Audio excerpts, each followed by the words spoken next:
Welcome to the Championship Clubs podcast. I'm your host Michael Casey, and co-hosting with me is a man with over 300 Championship rugby appearances. It's Ben Gulliver. Be sure to check us out on social media at Champ Clubs Pod on Instagram and Twitter, and head to YouTube to like and subscribe to the channel.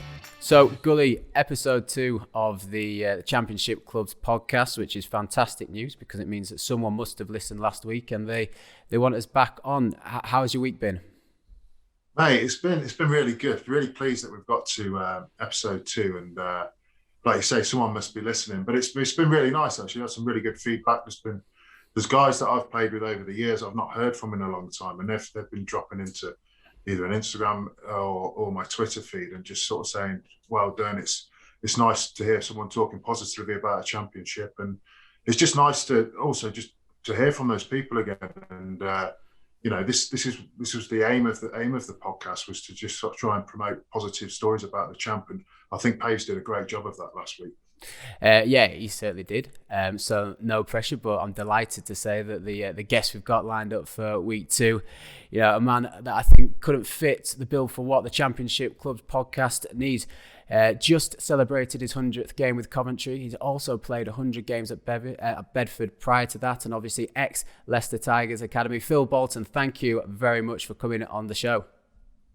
Cheers, no, thanks for having me. And yeah, it was good to listen to last week. Really enjoyed the show, and you know what you guys are doing for the championship has certainly been needed for a while. Mike, you've had an error, mate, already. It's 200 games for Bedford. That's introduction, and we're already off to a bad start. 200 games for Bedford, but indeed celebrated your 100th game for Cov at the weekend, and it was a win. Talk us through the game against Nottingham. Yeah, it was pretty pleased with the win. We had a few disruptions in the week with a couple of players dropping in and out of the squad. We've had an emergency loan signing that came through, and was supposed to be a travelling reserve on the Wednesday. Then the Wednesday night he was on the bench, and by Thursday morning he was starting. So yeah, a couple of disruptions to the prep, but you know, really pleased with the win, and pretty pleased that we got the week off as well this week to be able to reflect on the 100 and also to recover from it. Phil, so just if we talk a little bit about how the start of the season has gone for you, because we touched on it a little bit last week, and how every club's slightly different in their approach to this year. And obviously with everything that's gone on in the past year with COVID and squads and furlough, how has that affected your year personally, but also from a club's perspective, how's the squad changed? Because we hear stories and we see stories. I'd just like to know from you personally sort of how that squad's changed and how your year's actually been for you from a personal point of view. Where do you want me to start? I suppose I'll start with my own personal year. It's been a tough one because I'm sort of missing the routine of rugby life. Really has been quite difficult. You know, you know that we work week to week, month to month, season to season, and to have pretty much a full season missing there has been really tricky. Add to that the furlough stuff. You know, it's great that we were able to tap into the government funding on 80%, but you know, my outgoings didn't go down to 80%; they stayed at 100. So, yeah, I had to keep myself busy. A few different jobs in different factories, and set up a little coaching business on the side to keep going, and then also to add to that some homeschooling as well with the kids. So, yeah, it's been a mad year. It's been really tricky trying to, you know, keep on it with the rugby, and I think there was a lot of doubt actually whether or not this season would have started. You know, if you'd asked me at Christmas, I would have said, nah, it's not going to happen. And I'm pretty pleased to be proved wrong. Even right up to that, you know, the first game that we had against Bedford, I was half expecting somebody with a high vis to come on and tell us to get off the pitch, and you know, it ain't going to happen. But yeah, luckily it did, and it's nice to have a bit of normality back now. When did you actually find out about sort of that first game? Because there was a lot of rumours going around, and were they trumours or were they rumours? And nobody was really sure. Yeah, I think that was part of the problem with what made it so tricky. You know, the whole year was. Paves sort of touched on it a lot last week about the lines of communication and what you can tell the lads and what you can't tell the lads. And the trouble is that there's no secrets in rugby, is there? Someone's going to talk, and then unfortunately with the grey areas you start to colour it in yourself, don't you? And 5 minutes of something happening, an announcement being made or not being made. WhatsApp groups are on fire, lads are on phones to each other, and there's stuff going out. So we kept getting told that we were going to have a decision on the Monday, then it was going to be the Friday, and then it got pushed back to the Wednesday, and it just went on for weeks and weeks and weeks like that, and it became a bit of a joke in the end. And almost like gallows humour, I suppose. We're quite good at that with rugby. It's just like, another setback, another pushback, is it? And we sort of were able to laugh it off, but it wasn't easy. Pace talked a little bit last week about how him and Gavin had kind of had to draw out these individual desires from the players, and that's how they sort of managed to battle through what was obviously a very tricky time with a lot of unknowns. Was there any sort of specific things that happened at Coventry to sort of try and unify that group and get you all on page for this championship season that seemed to be seemingly starting later and later and later? Yeah, I think initially when lockdown first happened and the league stopped, we had a couple of weeks break, and then we didn't know what was going to happen. So we were split into mini groups with the new squad, and then some challenges, some team challenges were handed out to us, and we had to evidence them on WhatsApp just to try and keep everyone together, a bit of banter going, and trying to get some camaraderie flowing. The longer that went on, the more difficult it was to stay motivated on that, but the boys did it, and there was some fun that was had there. And then there was some regular meetings that were taking place, phone calls, etc. And Roland was sending out a weekly email with updates or no updates, as it quickly came to be a lot of the time, just to try and keep us sort of on the ground with and focus with rugby. But I think what I found was that it probably did need to be fairly individualised. Some lads just wanted to be left alone, and they were happy to do their own thing.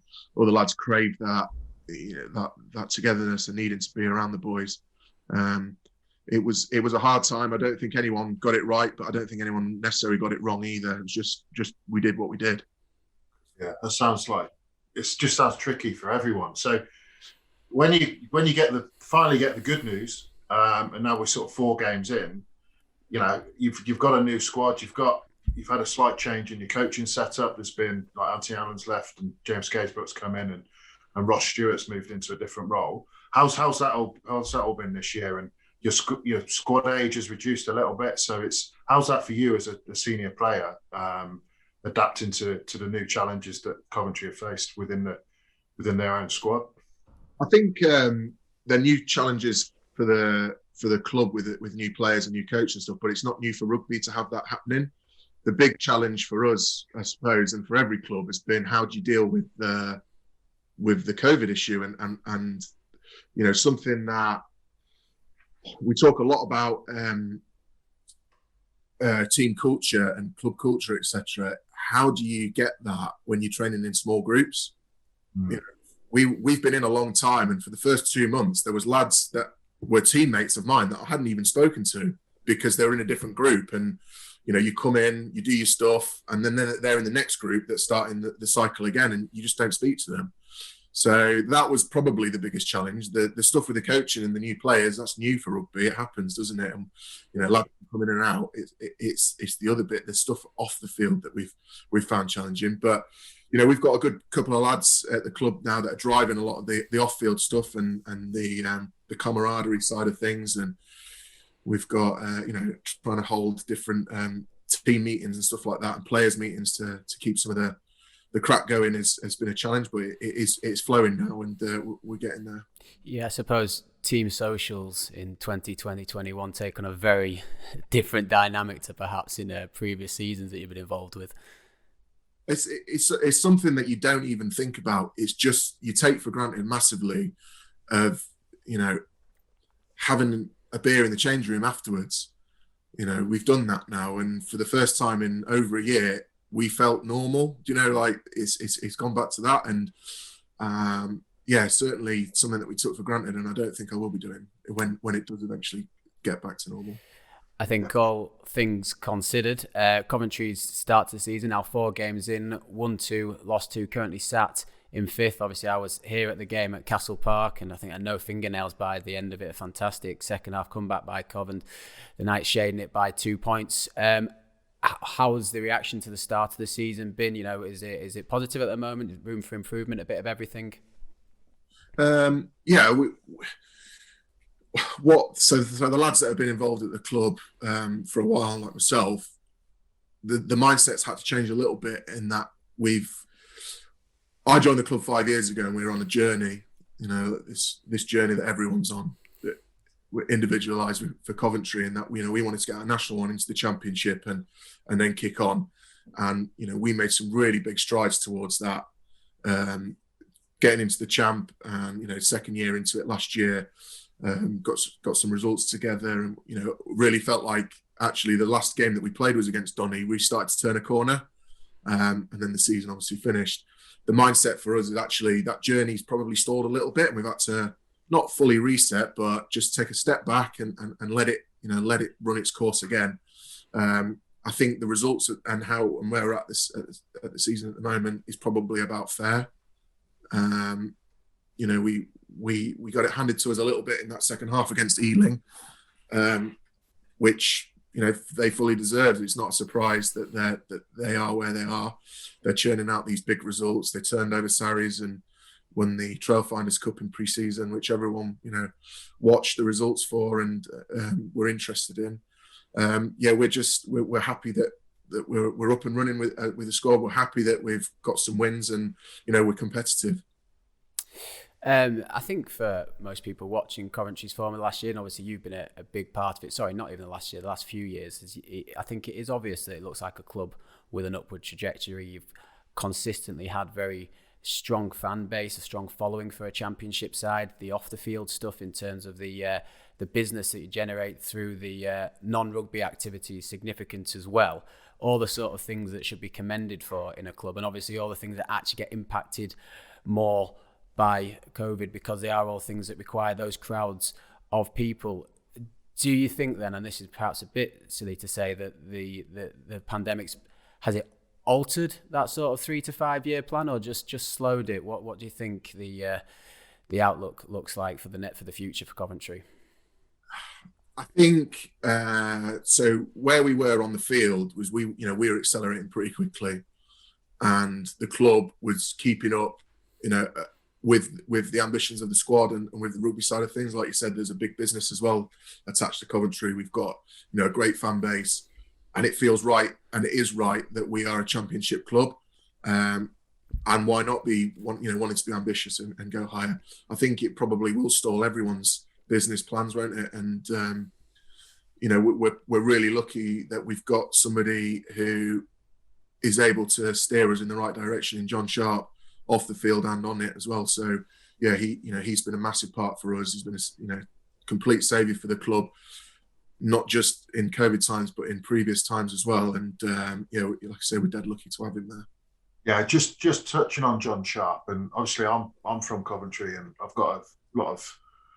I grew up at that rugby club, and I've got a lot of time for it. Sharp's involvement as a Coventry person, you know, just explain to people that don't understand. It's easy for me to say because I'm from there, but you've dropped into Coventry from the outside, and try and explain to people what it means to play for Coventry and the role it plays within the local community, because it's a pretty big club within the city. Yeah, so we had this conversation last week, didn't we? That actually, when you talk to people who are from Cov and careful, they might have moved away, they're always dead proud of the fact that they're from Coventry. And as an outsider looking in, and I had been looking in at Coventry because you know, I've got family in the area. I lived in Leicester and played for Nuneaton and got mates that live there. I was a bit like, what are you proud of? Like, it's a city, fine, but it's a bit of a dump. But actually coming here, living in the city with, you know, amongst the people, it's not at all. Like, it's a really special place, and it's hard to actually say what it is, but I get it. I get what people are proud of from being from Coventry. It's a huge sporting city, and it's got so much history with that sport, but also, you know, everything that's gone on with the city itself, and everything that happened in the war, being flattened, taking one for the team, you know, that's all part of this this culture that we've got, ingrained in the city, that it sort of then flows through the rugby club. And everyone, to a man at the club who comes to watch will say how proud they are of the club, but how proud they are of the city. And that's something that 𝘾𝙗𝙖𝙢𝙤𝙤 definitely drives. We've got a big sign outside the change room that says your club, your city, your club, whichever way around it goes. But, it's true. It is the city club. It's our city. It's our club. We're proud of it. Yeah. So just touching on that. So I know from previous years when Roland first came involved and when you first joined Cov, it was trying to re-engage the current group of players with the city. And you mentioned earlier about team challenges in COVID. I just wondered if maybe you can touch on your challenges that you had sort of previously, pre-COVID times, and have you got any sort of good stories about what those were? Yeah, so to try and connect with the city, one of our first tasks as a team, actually, so the first year when Roland came in, was to do a bit of a treasure hunt around the city, a bit of a rat race, where we're split into teams. We were given a clue. You had to run to the clue and in the city, take a photo outside it, and the fastest team won. We got some money at the end of it, spent to spend on the piss or whatever. On the team social. The first year that we did it, I think it was the city's Pride Week. Right. So as we're all running around, I think a lot of the locals thought we were also involved in Pride, which some wolf whistles and stuff like that, going into pubs, trying to get people to buy drinks as part of one of the challenges. And it just sort of became that. So actually, the rugby club got lost a little bit in the Pride, in the Pride marches and the festival that was going on that weekend. But yeah, it definitely made for an eye-opening experience for some of the lads that had not been to the city, and definitely showed them around a bit. I can just see, because obviously Rob Knox is a Cov lover. I've just got a vision of Knocker just running around, loving life with Pride going on. Yeah, definitely. I do love some of these ideas that management at championship clubs have. I know that going back a few years, someone that you know as well, Gully, Adam Kettle, told me a story that a former CEO at Donny had suggested to the players that they go down to the Lakeside shopping centre in Doncaster on a Saturday morning to try and sell season tickets. And Kettle had quite loudly pronounced that if we sell any effing season tickets down there on Saturday morning, I'll buy 10 myself. And they all have to move on. I don't know how successful that was, but it's good to hear that that Cov identity that lads feel. We had Will Owen here at Castle Park for a couple of seasons, and he was my housemate. And yeah, absolutely loved the city. And having not been too familiar with the place myself, I guess I didn't get it. But it's nice to see that rich identity is flowing through the club. You've had plenty of success in your time at Coventry. One of the big ones, I guess, notably, would be the promotion from National 1. Where does that sort of list in your rugby achievements in your career, Phil? Yes, it's at the top. I played a long time. I played 8 seasons at Bedford, and we were the nearly team for a number of those years. We never won anything tangible. We won the hearts, as cheesy as it sounded, of the rugby public a lot of the time, but we were often gallant losers, and that was something that sort of grated with me a little bit. Coming to Cov, we had a clear plan that we wanted to get out of that league, and actually to win the league and win something tangible definitely sits up there. One thing I wanted to ask you, and one of the questions that I've written, I have a habit of these shows of writing loads of questions and then paying no attention to them once we get going. So here's one that I've written down. The championship sort of forged a reputation for producing real high quality, particularly front row players. I can name sort of in the last few years from our club alone, the likes of Tom Francis, Wilgriff John, Paul Hill, who played here, who've gone on to sort of now Premiership and international honours. Who would you class as maybe some of the toughest scrummaging front row forwards that you've come across in your time at Cov, Bedford and Rotherham, of course? To be honest, every scrum that you hit in the championship is tough, and that's not a cop-out answer. Every team wants to pride themselves on having the best front row, the best pack, the best scrum in the league. you know, I've had some great battles over the years with Donny and, you know, Pirates. Paves was always a pain in the arse to play against, and or, you know, all the lads that we've played there. But yeah, it's a tough one. It's a tough one to say, because, you know, there's just so much quality that runs through every team, and you know, lots of lads, like you say, have played in this league, sort of earned a few stripes, and then, you know, kicked on into the Prem, and really not looked out of place as soon as they've stepped in there. So, Phil, in terms of sort of, so we won't, not individuals, but how do the rivalries change? Because obviously when you play at Bedford, there are different rivalries to when you play at Cov, and I suppose that the emotional side of it, playing against different teams and different players, is different at different clubs, isn't it? I know that because I've played for a lot, but it's, you know, over the years, sort of what have been your biggest rivalries at each club, I suppose? That's a good question. I was actually thinking about this week when I was thinking about all the games that I played, and actually which ones I remember the most. Yeah. At Bedford, we always used to love, or hate, I should say, playing against Pirates. You know, that was always a big game for us, and it was a rivalry that kind of like, we'd have the result, then the next game you would, and there was no like.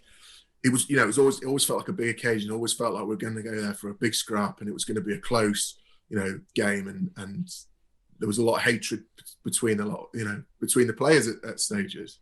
Well, I remember vividly, because that went on for a few years when the playoffs were in, so the top 8, and then it changed to the top 4, and we always seemed to play each other. And I can remember I always used to go quite hard with Toops personally, and then I remember walking off the pitch at Goldington Road, and I was at the start of the game, and we kind of looked at each other. We're getting on a bit, and we sort of said, "Should we just leave each other alone now?" We're like, "Yeah, mate, let's just leave. Let's get." And we both said, "Let's get after the youngsters." And we both like looked at each other, just had a laugh. But it was a fierce rivalry for sure, and it was one that you look back on really fondly.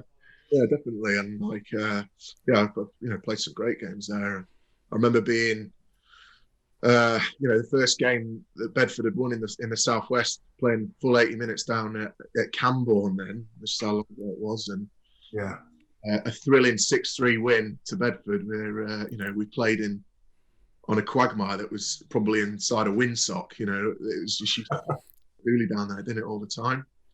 They're sort of moving on to Cov, sort of like where are you right? I suppose it's Bedford, isn't it? That's a big one. Yeah, like, we had 2 years in Nat 1, so Moseley was a big one. Yeah, of course, yeah. For us, and especially in the first year when it was a bit more even with the squads. The second year we probably kicked on, and we're too strong for them. But definitely the first year, there was, you know, that's one of the games actually that stands out for me in my 100 games already for Cov. That first year against Moseley at home, we had a huge fan base there coming to watch. You know, it was a really close game that we won. So yeah, obviously that's a game, that's a club that goes back in a lot, you know, with history a long time. But yeah, I think probably it'd be Bedford now, that Cov versus Bedford, which has picked up probably again from a few years ago, from when Cov were in the champ last time. There was always a bit of a rivalry between the two. Geographically, I suppose, are pretty close, and yeah, it's one of those that they share a lot of DNA together as well. Both clubs have been through some money troubles in the professional era, not quite got there, you know, almost gone bust, and survived those times. And, you know, they've got fan base as well, both of them. And yeah, it's just it's always a good game against them. You touched on there, obviously, some of the rivalries going back the seasons. What do you think, or what would you class as some of the biggest changes that you've seen in the league since when you first entered it? Well, my first game was I was 18, and I played for Rotherham, still at school. God, you know, bit of a blur now back then, but I think there was 16 teams in the league. It was called National 1, and then I had a couple of years away from Rotherham. Then when I went away to be in the academy at Leicester, I came back still in National 1 with 16 teams, and then I think it almost felt like overnight they decided it was going to be a 12-team league and 4 were getting relegated, and you know, off they go, sort of thing. And yeah, it's changed that way. A lot more professional now. More teams are going full time, and as a result of that, more players then are able to make the step up and use it as a bit of a springboard. But not just players, but coaches as well. You know, you see a lot of coaches that have coached in this league and gone on to bigger, better things, or still at bigger, better things. And you know, there's some of the main changes. But yeah, I think I think the emergence of some teams as well that are coming into it. You know, some of the less traditional ones. You know, like Ealing, for instance. You know, when I first played in the league, I wouldn't have even told you where Ealing was, let alone thinking that they're going to be, you know, perhaps on the brink of being in the Premiership now. Yeah, so you know, loads of changes, and you know, just a few, I suppose. And go on, Billy. Yeah, so I was just going to touch on sort of professionalism and part-time, and you've done a fair amount of the both. So how has that been? So managing your time as a part-time player at semi-professional at Bedford, and then full-time with Cov, you know, what is the right way to do it? And you know, obviously there's different models at different clubs. So it's just like you've obviously played for those two to stick to mine, and then Rotherham. Like how's that been? I think more about your personal development, Phil. So sort of you're thinking post-rugby, being able to combine the two, and you see the other side to life outside of professional sport. I think I've always had an ambition to play higher, and I think that just because I was at a semi-professional club or, you know, worked on the side, didn't mean that I wasn't being ambitious with what I wanted to achieve on the rugby field. It just meant that there was an opportunity there for me to go and earn some extra money and to put some more bows to my string. So I did. Yeah. You know, we trained Monday, Tuesday, Thursday evenings. We did Monday, Tuesday, Thursday mornings in the gym together, and it's just what we did. You know, like work all day, go to training. I mean, looking back, it must have been so hard. I don't know how I managed it, but we, you know, did. I don't think there's a right way or a wrong way, because there was some lads in that squad that were not doing anything in the days, whether they, you know, they were doing bits of extra training and then, you know, coming together for the team stuff at night. But whether or not that would have enhanced my rugby chances, I don't know. But certainly, yeah, I feel like it rounded me more as a person, getting a bit more life experience. And also the jobs that I've had working in education, it's helped me buy in more, even more so, to the town or to the city that I worked in. You know, when I was at Bedford, I worked in the local schools, and it was nice seeing kids, or, you know, that I'd coached or that I taught in the week, then come down to Coventry Road on a Saturday and support us, or, you know, having conversation. They come up to me on a Monday morning and say, "Oh, well played, sir, at the weekend," or they usually wouldn't say well played. They'd usually say, you know, say something negative when we had lost. Or my dad said, "You were rubbish at the weekend." Your dad can come and tell me, but yeah, it really helped me buy into the town or to the city even more. And same when I was with Cov, you know, it's just another set of people to engage with, I suppose. And I used the fact that I was Phil Boulton, the rugby player in the town or the city, to my advantage to get the job. So, you know, why not? I think what you've just said typifies to me, as someone sort of observing and who has observed a lot of championship rugby, is it just highlights the different stories within the league. And we talked about this with Paver, that there are so many clubs with slightly different models, slightly different ambitions, and slightly different means of doing things, yet all competing in this fascinating competition that we all love, and that we believe has some fantastic value to the game up and down. In terms of, I'm going to ask an expansive question here, and Gully, I'd be really keen to see your thoughts. I know we did a little bit of it last week, but in terms of the Champs development and where it can go and where its future is, what do you think are the key things it needs? Is it as simple as it just needs better funding, or is there more to it? I think for me, what they can't do is get rid of promotion and relegation from the Premiership. I think that is something that makes, you know, promotion, the fact that you're going to get promoted or the fact you're going to get relegated makes teams stronger, and it prepares them, you know, for the next season if and when they do get promoted. You know, this is such a tough league. We talk a lot about in professional sport and in rugby, and it gets banded around, like the pyramid. You know, how the structure's set out with the international team at the top, and then the Prem, then you've got the champ, and then the community game falls underneath that. And to me, I don't think it should be looked at as a pyramid, because it's the top looking down. Then it feels like, to me, it feels like it's the bottom supporting the top. And really, I think it probably should be looked at as more like an ecosystem.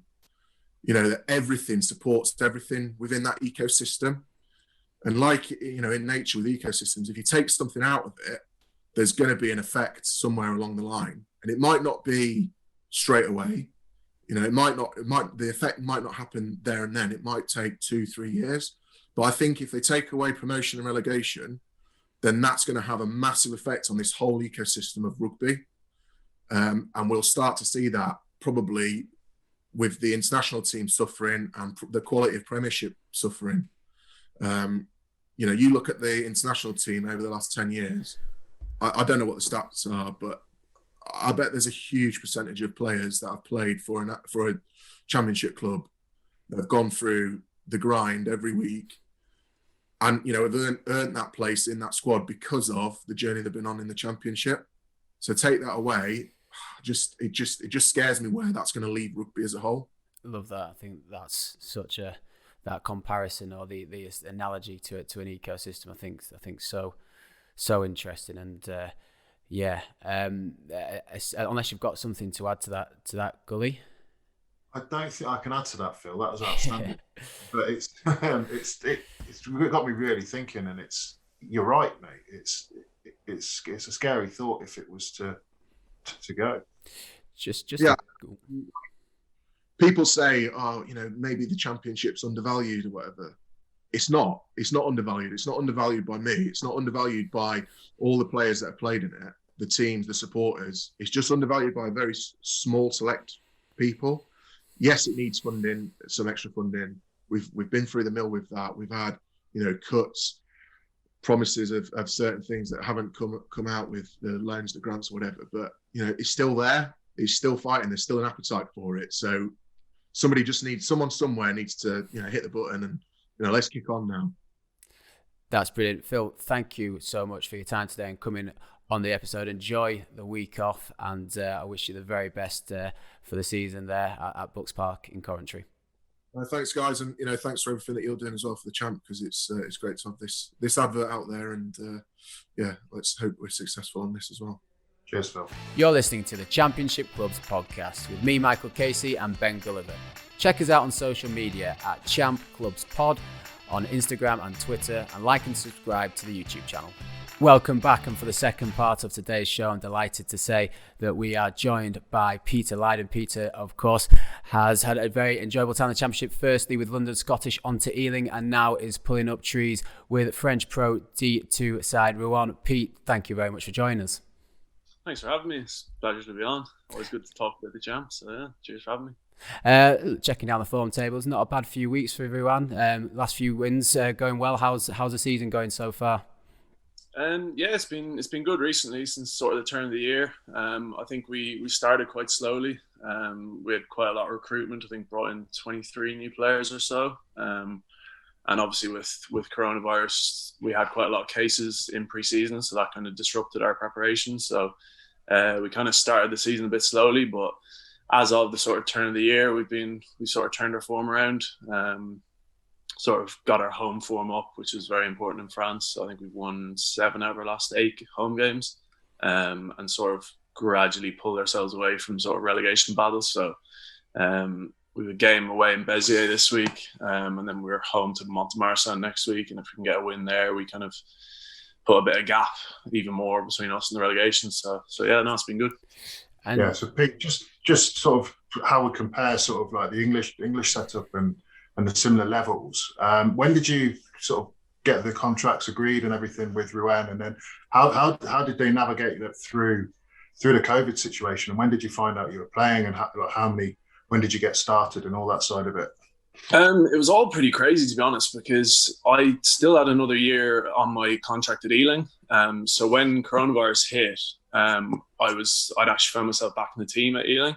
So it kind of came at a bad sort of time. I kind of wanted to keep playing because I was kind of in good form and was playing. So, but yeah, then coronavirus hit. I went back to Ireland just to sort of be out of London and just get back in the countryside and stuff. And it was then that I was just sort of, I knew I had another year to go. My other year, or my previous year, had been a bit frustrating, even though I then had managed to get back in the team. So I was just sort of thinking about sort of what I wanted, and the option came through from France to come to Rouen. And I spoke to Richard Hale, and it sounded like quite a good project. And I'd always kind of, I'd played in France previously, so I'd always kind of had it in my head that I would quite like to come back. So I sort of talked it through for quite a while, and then just sort of decided that, it seemed like the right time to head over there. So obviously the coronavirus did make it a lot harder, like in terms of moving stuff over. And I'm still, to be honest, I don't have half my stuff like over here. A lot of it is back in London, haven't been able to pick it up. So it did make it a lot harder, sort of the transition across. But on the whole, I think it was a good decision for me and my career. So pretty happy that I sort of took the plunge, because I could have just sort of waited out the lockdown and then just done my second year, or my third year at Ealing, but the second part of my contract. So I think it was, on the whole, it was a good move. Yeah, and then obviously you've come from what is arguably the most professional setup in the Championship, potentially. Yeah. In some of the Prem clubs as well. So how has that differed for you over there compared to what you used to with Ealing and become accustomed to in England?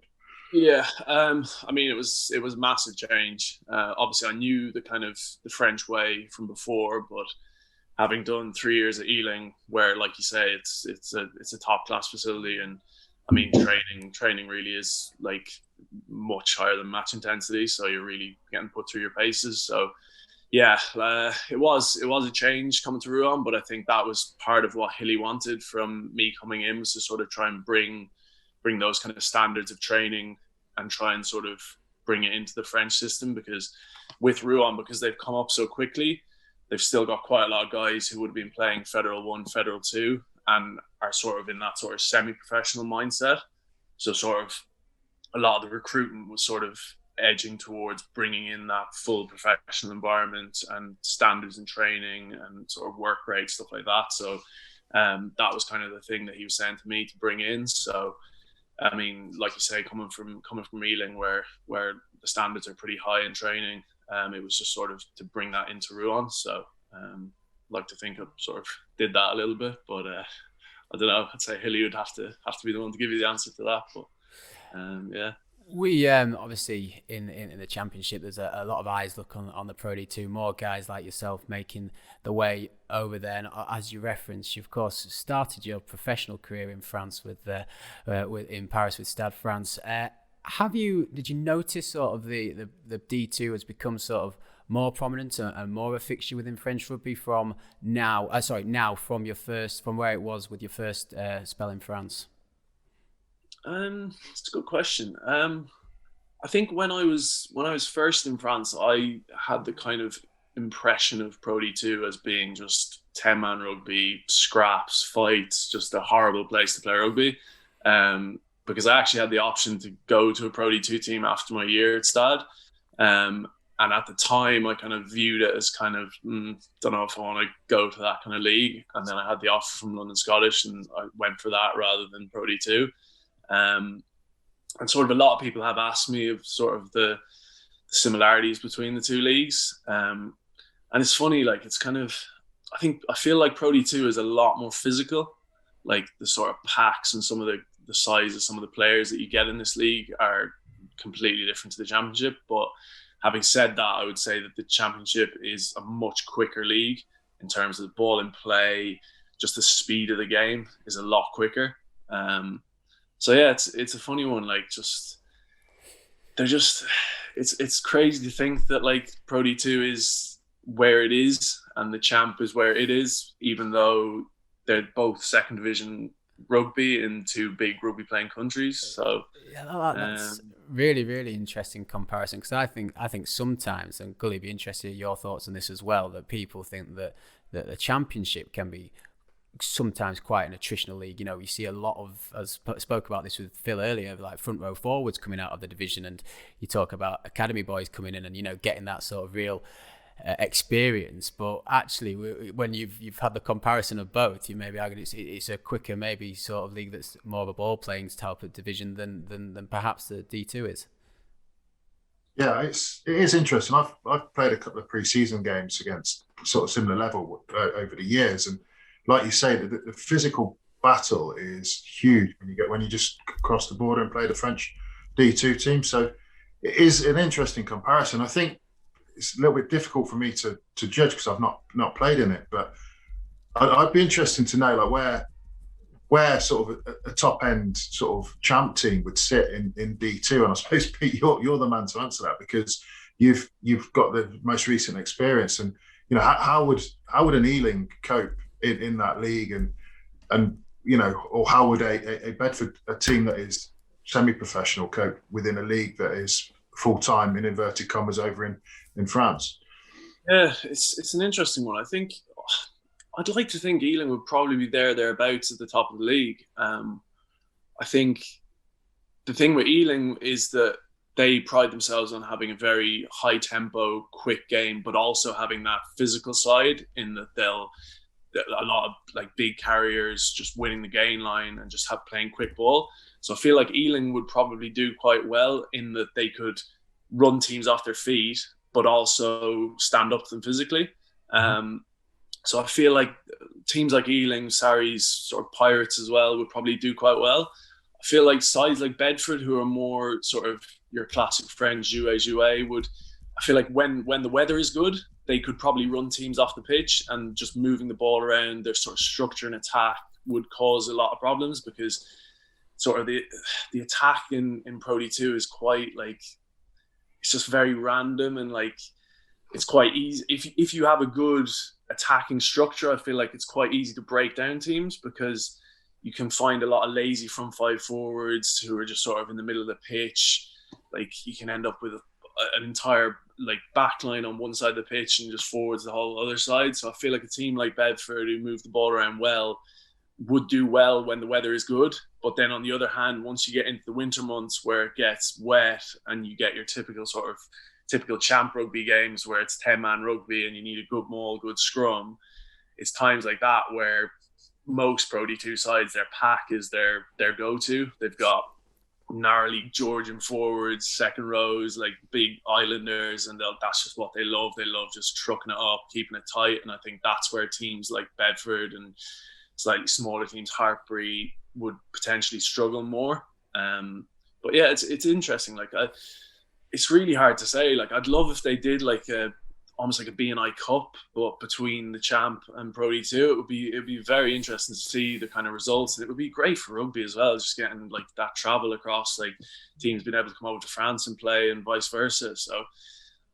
I'd love if they did that in the future. I don't know whether it'd be logistically possible, but it would be very interesting just to see the different styles of rugby and how they go up against each other.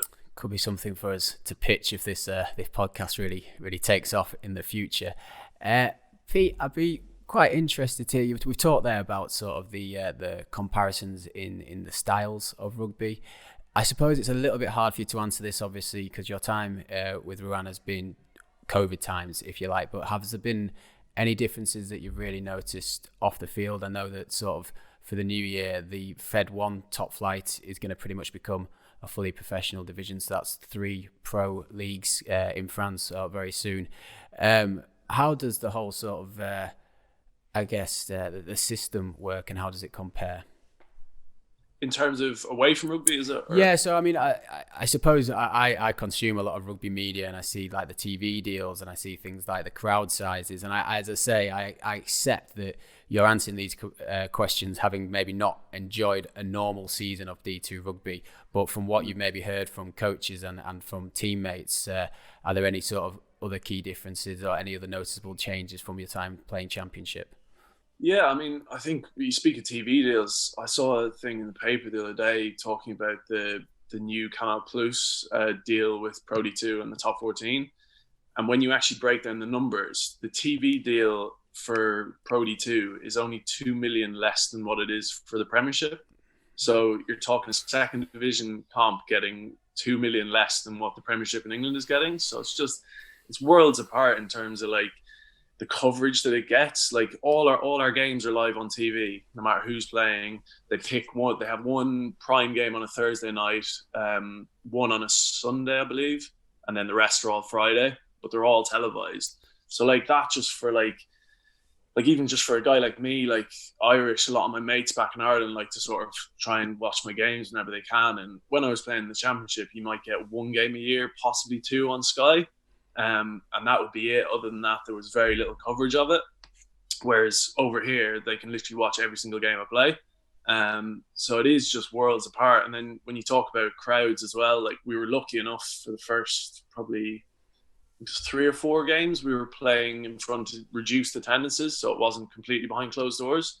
And even at that, some of the clubs were pushing the old boundaries of what reduced attendances were. I mean, I didn't play in it, but the boys played Perpignan away, I think first game of the season, and they said there was about 6,000 or 7,000 at it. So it's just like it was sort of do what you want. So, but we played against Angoulême away, and you're playing again in front of sort of 4,000 or 5,000 in like a lovely stadium. So that's the other thing as well. It's just like the infrastructure the clubs have is just like it's worlds apart from the Championship. I mean, every week you're playing at a nice ground, usually fully surrounded stands, like lovely grounds to play in.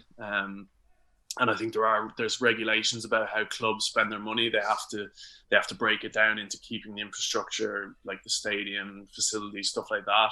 So they have to have it at a certain level. So yeah, like in terms of that side, it's a different league completely. And it sort of makes it more enjoyable to play in when you're playing in front of those kind of crowds and in those stadiums. So yeah.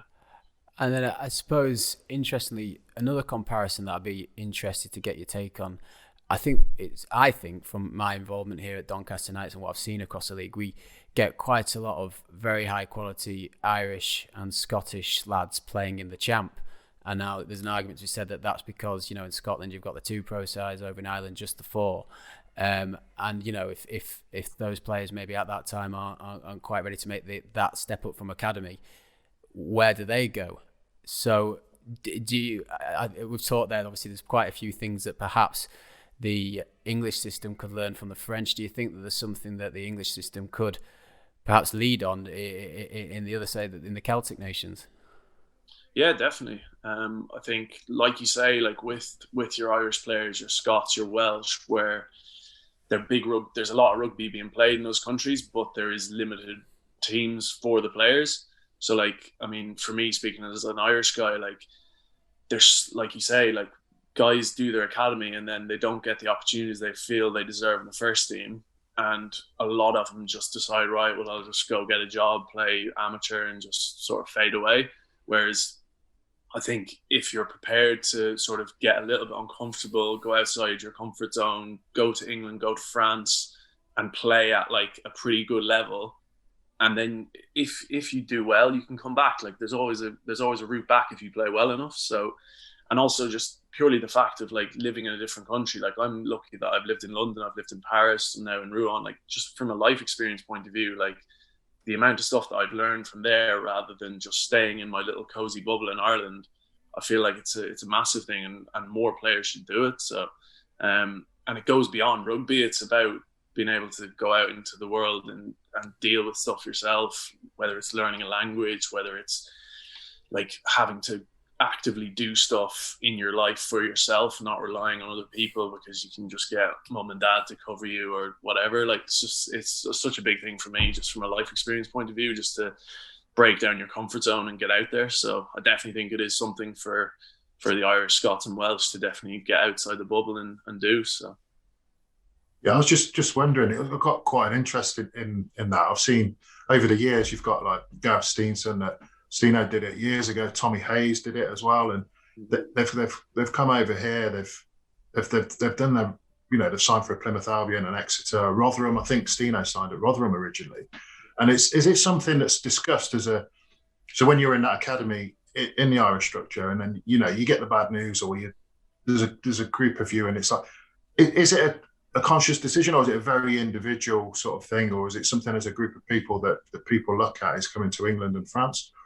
I think now it's become more of a thing. I think when I was that age, it was much less of a thing because there were less players over here doing it. I think if you look at sort of the numbers of Irish players that are playing in the Championship and Pro D2 now compared to sort of 7, 8, 9 years ago, I think there'd be a massive increase now because sort of more people have done it. Whereas when I was coming through, it was very much a kind of, oh, you're going to go to England and try to do it there. Like, it's like, oh, Jesus, I don't know about that. Or like going to France, you're like, geez, like you don't know French, or you like it's going to be a completely different culture. You're still young. Like, how are you going to deal with that? You're going to have to deal with that and sort of breaking into professional rugby. But I think it's one of these things where you just got to be brave and you just got to put yourself into it. And yeah, maybe it doesn't work out, but like you got to be there to try it. So I think that's the thing. Like it's just about getting out there. But I think there are a lot more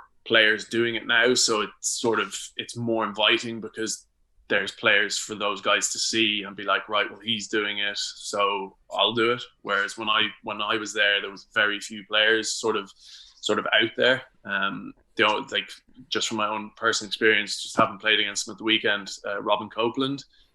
So back, when was it, 7, 8 years ago when I was coming out of school, he was 6 years ahead of me at school, so I just got into him and just was chatting to him because he just signed for Plymouth Albion. So I just started talking to him and just asking him about his experiences, and I wasn't sure back then what I wanted to do, whether I wanted to sort of stay in Ireland and try and sort of make it in Ireland, or whether to just get out of the system and try something new. And he basically was sort of saying, look, give it a go. Like there's a lot more opportunities out here because there's more teams. So it was just, it's just ironic that I ended up playing against him last weekend after him sort of giving me the sort of help that he gave me. So yeah, it was good. It's interesting because like from an English point of view, and sort of I look at my path, and you know, I dropped out of the Sarries Academy, and you drop straight into the one below, and you have your trials, and there is that opportunity to bounce back. And it sounds like in Ireland, if you don't be brave and get over the channel, then there's some very good rugby players being lost to the game and lost potentially to professional rugby, and an opportunity for them individually. So it's really interesting how they all sort of differ, and you know how that pathway works, and it's all very individual. We all know that, but it is an interesting sort of route people take. Yeah, 100%. Yeah. So let's dive into some of your championship experiences. Then you came over first to London Scottish, and obviously had some fine times in London with the 𝘋𝙗𝙗𝙗. Talk us through some of your favourite moments with London Scottish. Yeah, like really enjoyed my time at London Scottish. It was a great club. But yeah, we had some interesting years. I think it kind of probably went full circle in terms of how we got on. When I first signed, we were up top 3 teams, made the playoffs. We were unlucky against Worcester. We kind of ran out of steam really. But we sort of put it up to them for probably 60 minutes into the second leg, and then they just pulled away. So the first year was amazing. Like just being in London, winning most of our games. We had a great group of lads, good coaches, good atmosphere, great socials, stuff like that. So yeah, no, it was good. Then the second year sort of, it was an interesting year again as well. We didn't really do as well as we kind of hoped. I remember we lost James Phillips, one of our second rows. He got picked up by, I think it was so we lost him, and he was crucial for us just in the front 5. And that year was quite tough. And then coming towards the end of that year was when we had the whole thing with the SRU, when the SRU were going to come in, and there was a lot of promises made that weren't kept. And then going into the third season, then we ended up with a ridiculously young squad. Like I think the average age of our squad was like 23 or 24. And that was a very tough year just in terms of playing championship rugby, where you need to have some experience. But it kind of, thinking back now, it kind of probably helped me sort of developing as like a bit of a leader, sort of finding yourself in that kind of environment where all of a sudden, as like a 24, 25-year-old, you're one of the more senior players. Probably helped me out sort of looking back. And also the thing that I found quite hard that third year as well was the fact that I signed for Ealing quite early in the season. I think it was probably around October time, probably. So then to play the whole rest of that season knowing that I wasn't going to be at Scottish. And that was also the year where Scottish were having slight financial problems and were slightly going towards like the semi-pro model. So I was sort of in meetings where guys were being told, oh, look, you might not have a contract next year. And it kind of put me in I felt kind of awkward because I knew that I was sort of safe and secure, but some of my best mates were like properly in a bit of a pickle. So that was quite hard to sort of deal with and kind of try to make sure that I kept my standards good in training and in games and keep playing well for the rest of my time, because like Scottish is a club that means quite a lot to me. I made a lot of great friends there, and I like still speak to a lot of the backroom staff there and a lot of the fans and stuff like that. So yeah, those were 3 good years. And then obviously the move to Ealing was very different. It was a lot more professional, a lot more. They knew where they wanted to go, and again, it was another 3 good years. Obviously, there was some frustration in there as well, especially my last year not playing as much as I wanted to. But on the whole, it was a great experience and brought me on a lot as a player. And again, met a lot of cool guys, a lot of friends from there. So yeah, no. On the whole, it was 6 years in the champ that were really, really enjoyable. What I find fascinating, having not played for 2 of those clubs, Mike, is that that is fascinating. To be fair, it's the rivalries. We spoke to Phil Boulton about it earlier, about rivalries. Obviously, there's London, Scottish, Richmond. Were you guys in the same league at that time? Yeah, I played. I think it was one. Yeah, my last year, Richmond came up. Yeah, so we had the 2 games against them. Yeah. And yeah, I just wondered, sort of from the outside, how does it all work logistically for with trainings? And I know London Scottish are off site sometimes, and and then Richmond. And are the clubs close? Obviously, they're close. They're on the same site, but is there much interaction with the Richmond guys as players as well as the London Scottish guys? No. So my first 2 years at Scottish, we trained at the RAG, the Richmond Athletic Ground. So we trained there, but that was when Richmond weren't in the Championship. And then my third year, when the SRU came in, was when we moved to Lensbury, and we did all our training at the Lensbury. So there would be no crossover. So we train there, and then obviously we play our games at the RAG, and they just alternate weekends. So whenever we were at home, Richmond would be away. But then obviously it was weird then when we played Richmond, because for the home game, we'd be in the home changing room, and then for the away game, we'd be in the away changing room, which kind of made it a bit weird. But then, like, in terms of the rivalry, I mean, that was the big one, because obviously I played for Scottish when Welsh were in the league as well, and obviously that was billed as a rivalry, and Scottish against Ealing as well was kind of billed as a bit of a rivalry as well, but it never really, those 2 games never really felt like it. But the Richmond one was definitely the big one. Like we had a couple of former players come in and like show us like videos from back in the day where like Richmond kicked off and literally a guy's taking the ball and just a 15-man brawl is broken out like first play of the game. So that kind of showed the sort of importance of it to like the older boys. So yeah, like it was always nice playing in those, even though I only got 2 of them. But yeah, I like to have a bit of banter with some of the Richmond lads, like Craig Trenier, who I played with at Ealing. Like me and him go at each other about the old Richmond Scottish rivalries. So that's good. It's good. Oh, and I suppose like Ealing, we briefly spoke about it to bolts off the record, and Ealing have a slightly different story, and they've got slightly different rivalries. This is again me looking from the outside, is that they've come through the leagues with Jersey almost at the same time. So there's sort of that natural rivalry over the years that's built up. And then obviously when Hartby moved into the league, so there's sort of 3 teams, and now Amptler are in it as well. The 4 teams in the champ at the moment have all come on a similar pathway. So they've got their rivalries that have been instilled over the years through their growth as a club and through their success. Yeah, definitely. I think that's the thing with Ealing is obviously you have the London club, so you'll always have those sort of London derbies. But I think definitely the one for Ealing is Jersey, just because, as you say, they came up through the leagues. There's always been just sort of nitty gritty games. I think Wardy and Harvey Biljon have a bit of beef between them. So they've always been the ones that have a bit of spice to them. So So yeah, no, but it makes it more exciting. Like when you have those kind of games, it just gives you something else to sort of get you up for them. So no, it's good. You talked a bit, Pete, about the almost mixed emotions when the Rouen deal came through, because at that point you'd sort of played your way back in contention. You're going well with Ealing. Have you been keeping an eye on the results this season? I mean, obviously, if you haven't, they're going pretty well. And how do you think the season might pan out for the Trailfinders? Oh yeah, I still keep in touch with quite a few of the boys there, and yeah, like I mean, they look like they're flying it at the moment. Yeah, I think it's going to be an interesting one.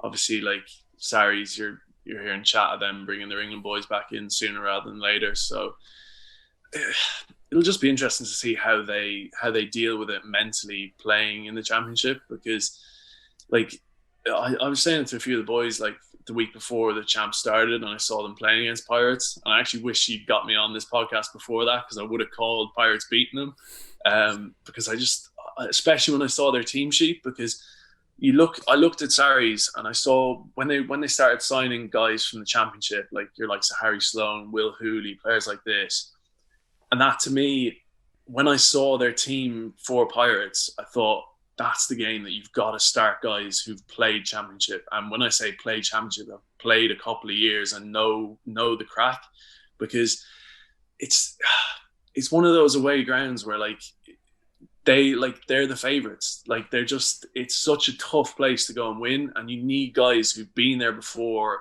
know what it's like, know what the trip's like, know what it's like staying in a hotel down there, just getting to the ground, like just everything. And people might think that that's just bits that don't matter, but it does matter.